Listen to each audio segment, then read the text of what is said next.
And they're going to just, the famous story of the emperor with no clothes. They're going to just point out, no, that doesn't make any sense. Well, that's not true, and this and that. And they'll bring issues, which I'm not going to mention explicitly, that are true because they're in your own books. They're not inventing anything new.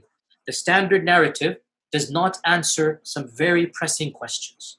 By and large, our ulama in the Eastern world are not aware, by and large, of what's going on in the Western side of things.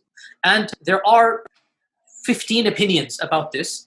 None of them fully answer all of the questions that are raised. Some of them answer more than others. What is happening in the last few years is not me anymore. It's the Western academics. These problems are now becoming mainstream. If I were to give you a blank mushaf, and tell you to write what is munazzal verbatim from Allah into that mushaf with no human interference, would you write something which corresponds? It's not an easy answer. It's not an easy yes or no.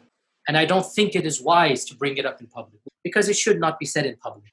I don't even want to be explicit. It should never be brought up in public. This is not something you discuss amongst the masses, ya akhi. It's not wise. Leave it at that, ya akhi.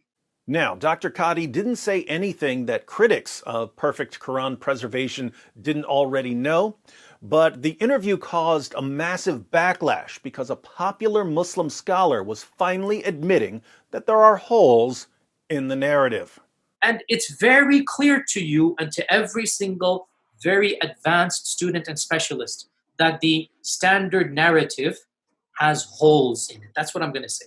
This is not a joke. This is not a joke, brothers and sisters.